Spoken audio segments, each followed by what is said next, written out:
welcome to our second episode of Two Tankers and a Cat. We are your hosts, Charlie and Russell. Since Halloween is the day after we will release this episode of Two Tankers and a Cat, we've decided to keep this episode Halloween themed. Oh, and by the way, our mascot, Lightning the Tank Cat, is not a black cat, but she can be pretty evil. We're going to start off talking about the Ghost Division by the U.S. Army.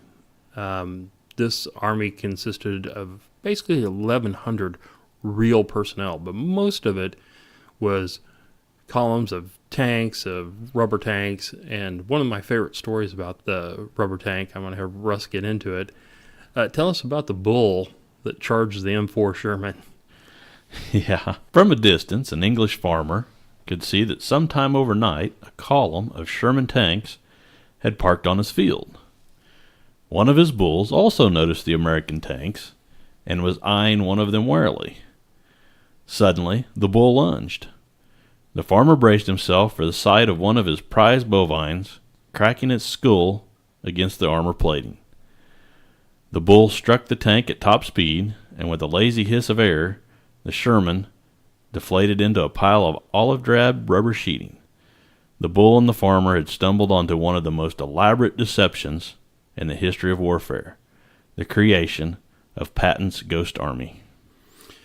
Now, Russell, what I understand about the history is everybody was like, oh, Patton's going to lead the main charge into Europe and stuff like that, but he was going through some political problems, so he was kind of, I don't know, in trouble for slapping a soldier. Is that correct? Yeah, you are 100% correct there. So basically, he was in hot water, but they knew that the Germans were watching him very closely, and that even Hitler assumed that Patton would be leading the charge into Europe. So they basically used his popularity and built this Ghost Division around him. Is that correct? Yes. What kind of things built up a Ghost Division, I guess?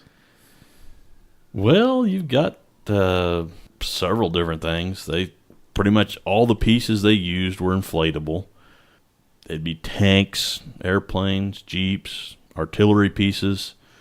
And to be honest with you, from what I could find in some of the research, they could put out as many as 100 fake tanks in a night.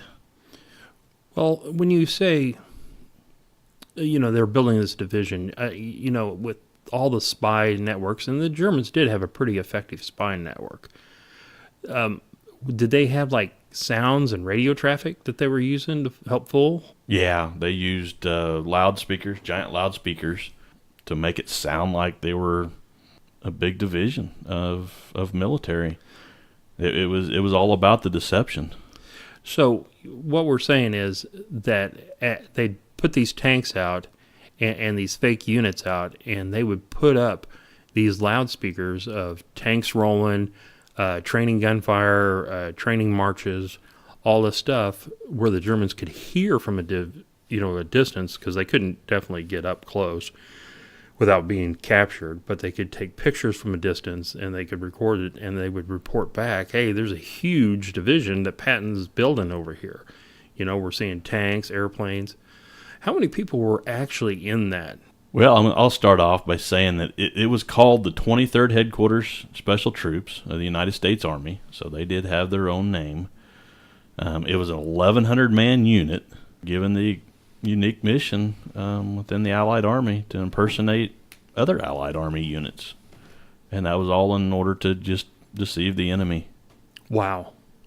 And they were also putting these tanks out where they could know that some of these spies were actually getting aerial reconnaissance. Oh, yeah. From the air, German Air Force, the Luftwaffe, from the air, these rubber tanks and trucks and artillery pieces, they look just like the real thing. Wow. That is incredible. Now, I also heard that they would even send some troops in to the local towns and stuff like that and give false information and leaked stories like that. Is that correct also? Yeah, they would, this 1,100-man unit, they would have so many of them go into towns and kind of blend in, and it would actually make their army seem real. Yeah, it And really did. It and really it did. really wasn't anything there. No. Wow. So no wonder, if you're getting that kind of intelligence, that you have this massive army with Patton, you're going to put elite tanks to where you think they're going to strike. And that's actually taking divisions and soldiers and equipment out of the fight, out of the real fight, over this Ghost Division. Well, how was this all still classified? When did they unclassify this info? Yeah, this was a highly classified program. The Ghost Army was a highly classified program. And as far as I could tell, it was classified until about 1996. Even today, many of the details about the Ghost Army are still kept secret. And I would imagine the reason for that is that they may even use something like that in wars. I mean, in the future. Wow. I know we hit on some radio traffic. They would actually record actual transmissions between soldiers in the field and Morse code and send that out. That really had to fool those poor German soldiers. So what are some of the other stuff that they would use? We've talked about radio traffic, the actual, inflatable tanks, artillery. What are some other tactics that these units were doing? Well, one of the neatest things that I came across was that, the rubber tanks and trucks, since they don't leave tracks or tread marks in the dirt, they would have soldiers with this unit that were operating with the unit. They were equipped with rolling tools to actually make tread and tire marks so that the Luftwaffe, or the German Air Force, could see that from the air. I mean, they went to great lengths to deceive the Germans. So they knew that the Luftwaffe was flying over certain areas, but were afraid to get too close to enemy, or basically American anti-aircraft fire. So they were out with these these big rolling tools and pushing tank tracks and truck tracks out in the field so they could take pictures and say, oh, look, they're even out there driving it. Yeah, just another way to deceive them. What an interesting topic. If someone wants to find out more about the Ghost Army Division, what's some sites and some ways that they could even see more about this? I believe it was in 2013, PBS, or the Public Broadcasting System, produced a documentary called The Ghost Army. As far as I can tell, you can still order that documentary off of their website, on their PBS website. And I will have all that information on where that's available through our Facebook page, through our show notes. You'll be able to find that information on the show notes.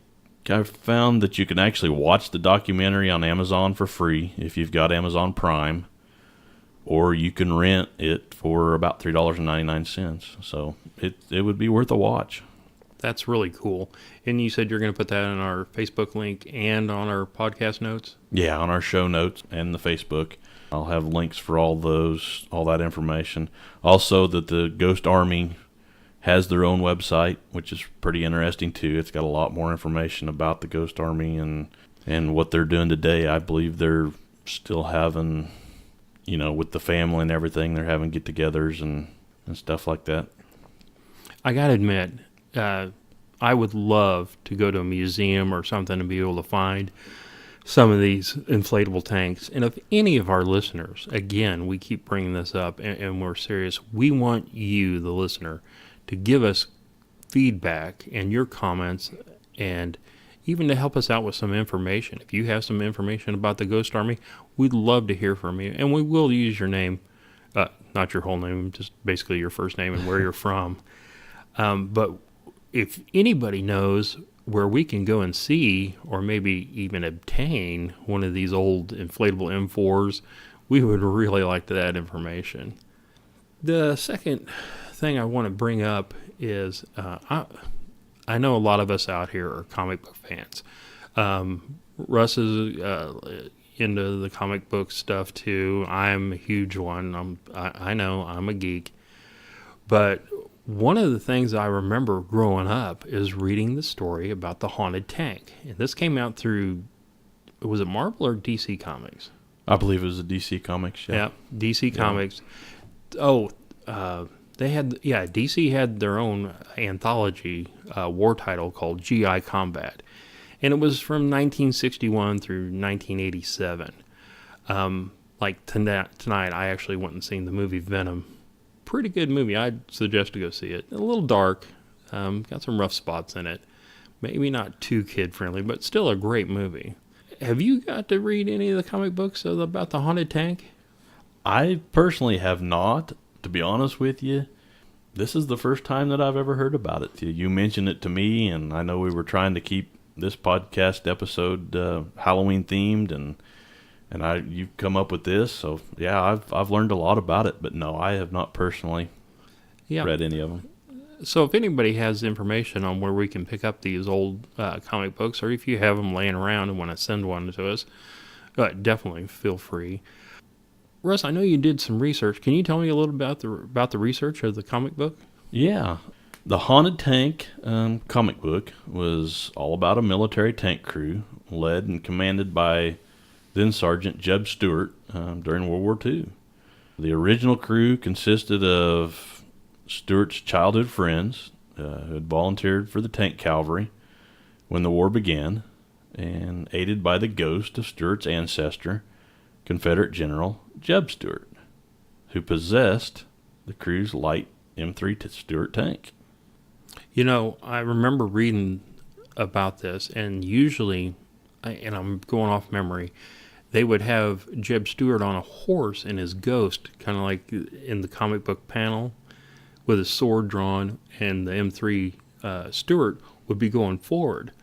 But I remember one comic book where they had a Tiger tank shooting through a little hole in a rock, and they were going up through a rocky pass, and the Stuart got hit in the side, and it kind of rocked it to the side, and it fell back, and they fired, and it fired the Stuart's round through the hole in the rock, threw down the barrel of the Tiger as they were reloading, and hit the ammo rack and blew the Tiger tank up.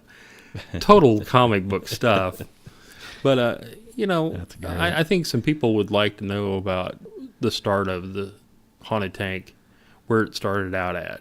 Yeah, the Haunted Tank fought through the North African campaign to the European theater of operations, in which the crew went through several M3 tanks during the time frame of the comic book. After the latest of their M3s was destroyed, the crew actually scavenged spare parts and wreckage from a tank graveyard to build themselves a new tank, and they called it the Jigsaw Tank, which still serves them from that point. Now, what was some of the parts that this Jigsaw Tank, and I'll go back real quick. You said they went through several M3 tanks. Unfortunately, when an M3 was hit, by a Panther or a German tank, the crews usually didn't do in the comic books and bailed out. The Stuart was more of a scout tank. I wish I had dug up some more stuff on the Stuart, actually, but we'll talk about the Stuart a lot in future broadcast. But what was this Jigsaw Tank, made out of? Well, going through their tank graveyard, it was definitely a jigsaw puzzle, pretty much, that they put together. It had a modified Russian T-34 hull, a Christie suspension system, a Russian Y2 12-cylinder diesel engine of about 500 horsepower, and the nearly 15-foot track gives this rolling jigsaw puzzle excellent traction, capable of speeds up to 21 miles an hour. So it was definitely something they put together. See, now this is why we need to contact some of these video game gamer companies like World of Tanks and tell them, hey, we found a new tank that you need to put out. Yeah. We basically talked about the Haunted Tanks kind of stopped after the European theater and the World War II was over, and I guess people were getting kind of bored. Did they ever start up the Haunted Tank series again? Yeah, actually, I read where I believe it returned in 2008. They made it into a 5-issue miniseries from the comic book company Vertigo. The new series, it was actually set during Operation Iraqi Freedom, and features the general becoming the guardian of an M1 Abrams tank. So it was a more modern version of it, of the actual comic book. The M1 Abrams was commanded by Jeb Stuart's grandson, Sergeant Jamal Stewart. Now, I think I've read something from Vertigo, and was Jamal African American? Yeah, that's what it said, that he was African American. Now, a lot of people don't understand, and we don't have time for this podcast, but we're going to do a special African American tank division story that I'm researching currently. Like a lot of people, I was unaware. We had, Russell, you remember the movie Red Tails, where it had the African American pilots? Yes. Escorting the bombers, and they had such a amazing impact. Yes. But I did not know that there was actually an African American division of tanks, and it's an amazing story, and we'll get into that. Yeah, we're definitely looking forward to that podcast. You were telling me a little bit about that the other day, and yeah, and there's so much about that. Let me ask you this. Let's talk before we get on to different subjects. Let's finalize this haunted tank. Tell us some of the stories about the haunted tank. From what I could tell in the comic book, they actually found themselves stranded behind enemy lines at one point, following a disastrous mission engineered to rescue the son of their commanding officer, General Norton, from a German POW camp, and fighting their way back to the front. During this, they picked up another crewman called Gus Gray, which is also another African-American soldier who had escaped from the same POW camp. They did a few rescue missions, it looked like, in the comic book. That's a good way of showing, some stuff that is important, that the African American community had a big part of World War II, and they were also in prisoner of war camps. And we'll probably touch on some of the prisoner of war camps. You got any good stories about the haunted tank? A couple other things I thought I'd mention. There were several deaths among their crew members and several replacements of those deaths. For instance, the tank's loader, he was called Arch Asher, died in saving his crew from an exploding kamikaze German tank. Gus took his place in the crew, which was the individual that I mentioned a little bit ago, the African American they picked up from the POW camp. Later in the war, the driver, Slim Stryker, he was also killed in action and replaced by another crewman called Bill Craig. Bill Craig's son, Eddie, also joined the crew later on and taking over the loader's position, and allowing Gus to act as a second gunner. So it seemed a little more realistic with that. Crewmen were killed in action, and they were replaced along the way. I also found where the Jigsaw tank, what I mentioned a little bit ago, it was eventually replaced by an M4 Sherman tank that saw them through to the end of the war in the comic book. So they finally got rid of the Jigsaw tank and got an M4. Yeah. Although we love the M4 Sherman, it sounds like I'd much prefer the Jigsaw tank. Yeah, I agree. If it can survive a Panzer, kamikaze attack. Yeah. But again, like how we were saying, if anybody has stories or information more about the Haunted Tank series, definitely let us know. We will put it up on our Facebook and our podcast notes. We keep talking about World of Tanks. Can you tell us a little bit about World of Tanks, Russell? Yeah, I thought it'd be a good time to bring up a little introduction to the game, since that's kind of what got us started, doing this podcast anyway. I mean, for me, as I explained in the first episode, this is how I became interested in military tanks, through the game called World of Tanks. World of Tanks is a massively multiplayer online game developed by a Belarusian company named Wargaming. So they're actually out of Russia. It's featuring mid-20th century, 1930s through 1960s era combat vehicles. Well, being that I play the game too, if you're new to the game and people always ask me for tips and tactics, my thing I always tell everybody is if you're going to start, remember the company is a Russian company, so they're kind of partial to Soviet era tanks. So I tell people start the Russian line. It doesn't matter the heavy or a medium tank or light tanks.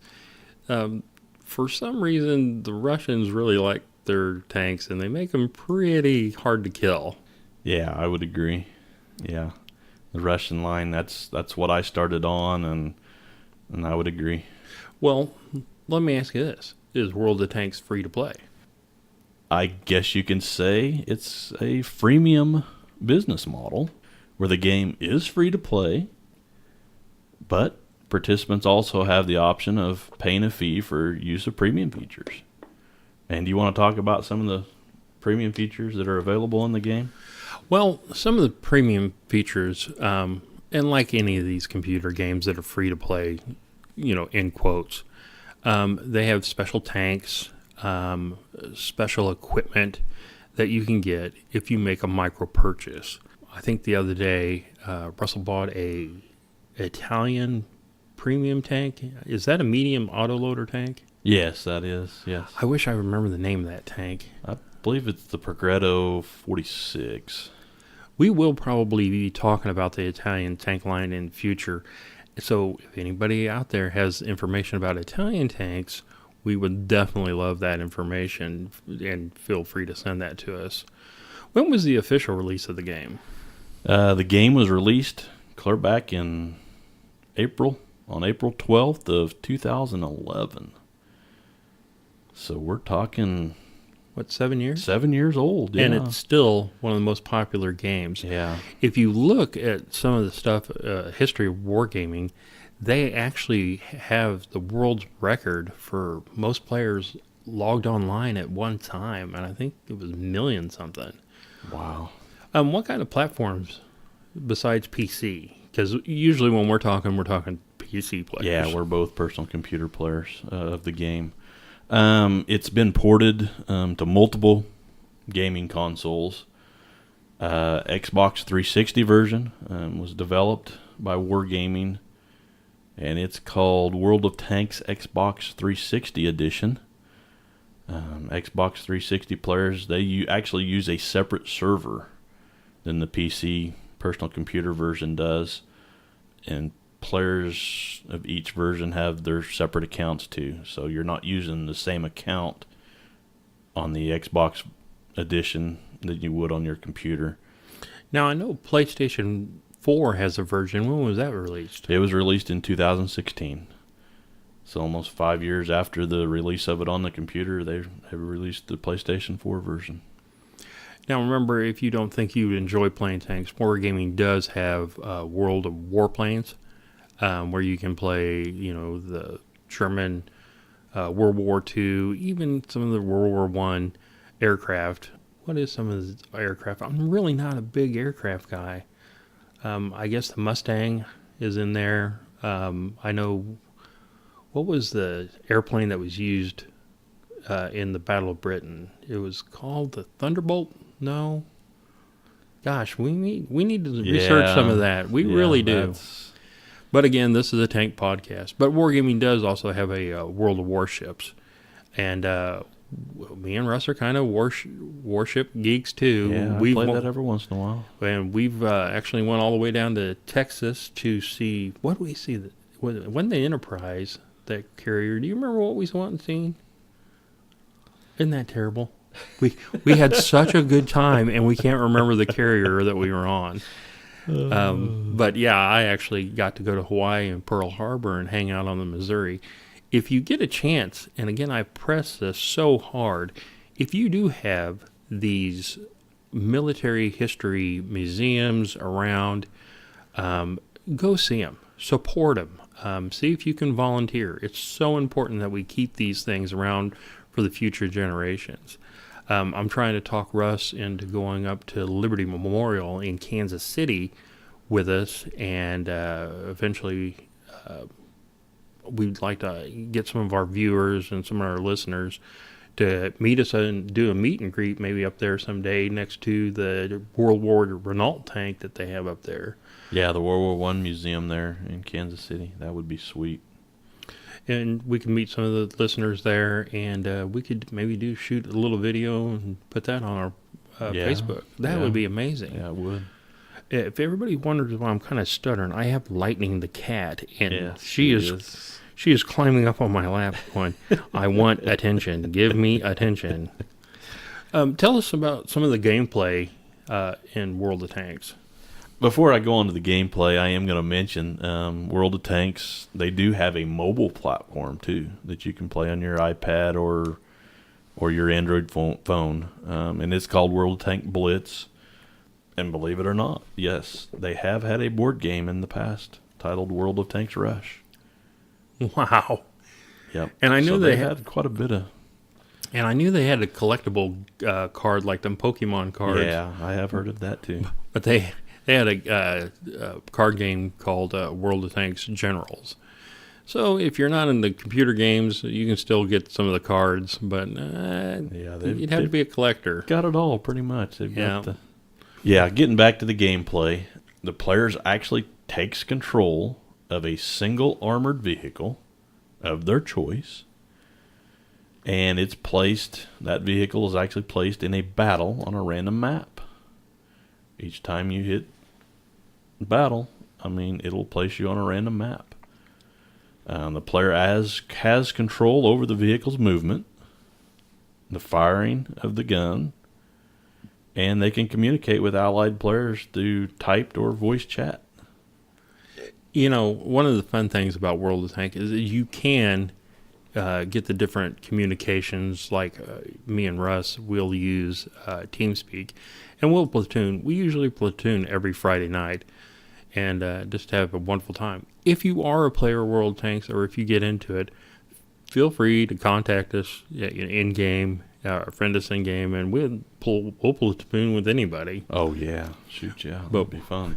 But don't blame us when we're terrible at it. Oh yeah, we're not the best. Yeah, this game forces you to play almost every day. Yeah, and to get better and better and better. That's true.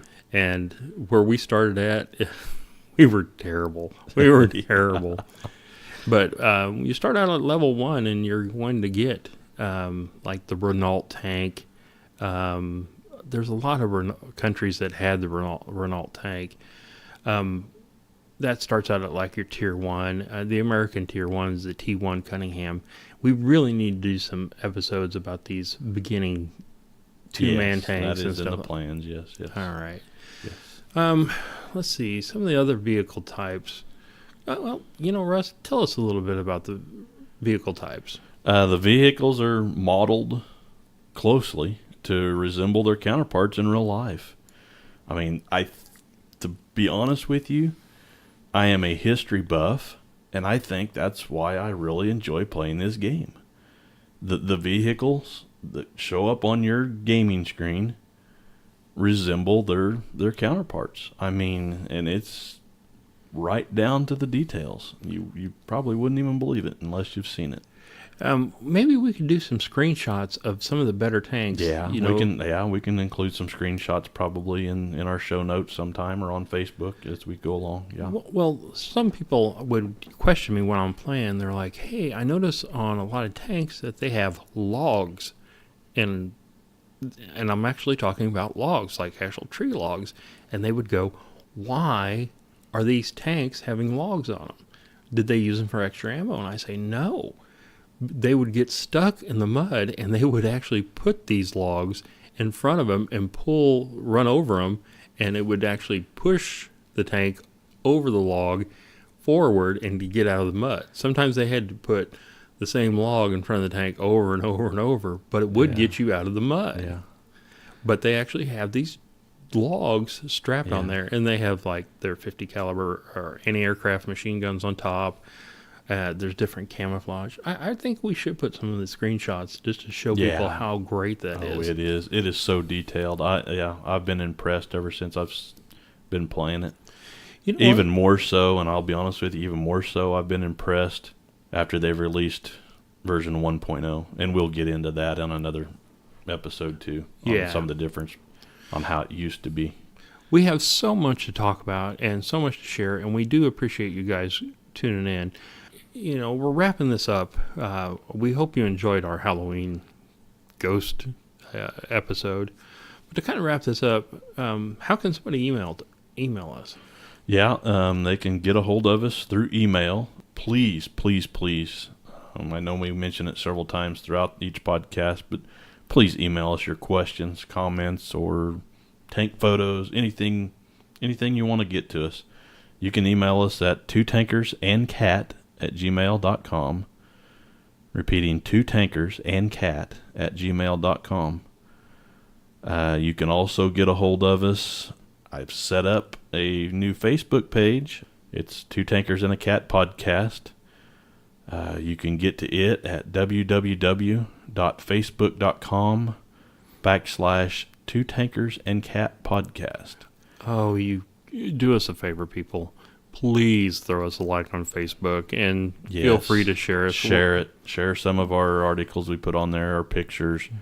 Right. Get out there. Get the word out that this podcast exists and help us out. Trust me, we are doing this because we love military history and we love tanks, but we're not making a dime. We're actually using our own paid time off to come out here and try to give you good content. And one of them, like we said, one of the ways to get better content is you sending us your comments or questions. And if we're wrong about something, feel free to call us out. Please do, yes. Because we will tell everybody your name, first name only, and say, he caught us being complete idiots and we were totally wrong. Yes. So we can fix this. Yes. Where else can we check out some of the show notes? And you'll find links, photographs, and extra notes on some of the things we cover in our bi-weekly podcasts. I put a link at the top of our Podbean podcast page called Show Notes. The show notes for the most current podcast will be at the top of that list, and you can scroll down through it and see some of the older show notes. And in those show notes, like I said, you'll find links and photographs and some extra notes that we add to it. And going back, you can access all that through twotankersandcat.podbean.com. twotankersandcat.podbean.com. And you can also listen to our podcast through that site too. awesome. Well, we're going to close out our Halloween spooky ghost episode. And I really appreciate everybody tuning in. And this is Charlie signing off. And this is Russell.